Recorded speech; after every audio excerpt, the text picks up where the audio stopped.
Terça-feira, nosso momento comente, e hoje as duas palavras são privacidade e sigilo. Nesse mundo tecnológico que a gente está vivendo, você já deve ter ouvido a expressão LGPD, Lei Geral de Proteção de Dados.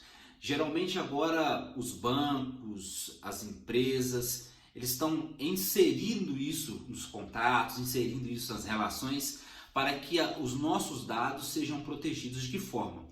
Os nossos dados não sejam violados e não sejam acessados sem o nosso consentimento. Isso é privacidade, isso é sigilo. E as duas palavras têm muita relação com o nosso tema dessa semana.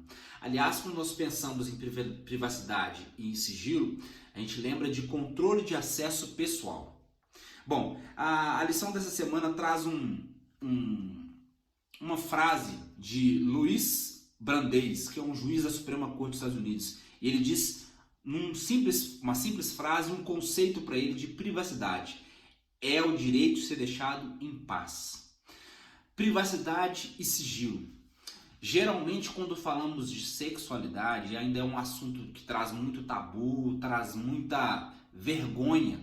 E em todos ou maioria dos casos, a privacidade e o sigilo estão envolvidos.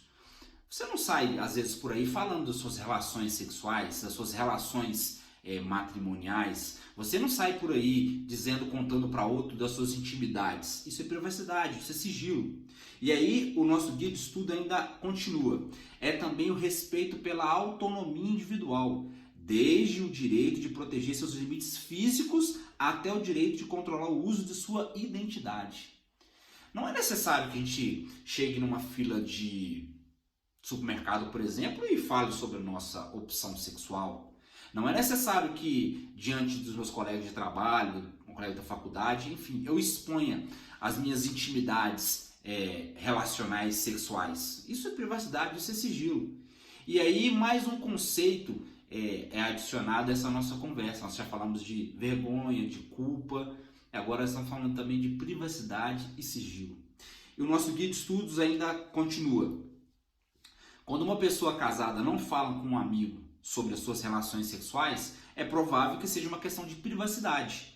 Por outro lado, quando uma pessoa casada não fala com o cônjuge sobre alguma relação sexual que já tinha mantido ou que tenha mantido, é uma questão de sigilo. E aí eu termino com uma pergunta: onde termina a privacidade e onde começa o sigilo em relação à sexualidade?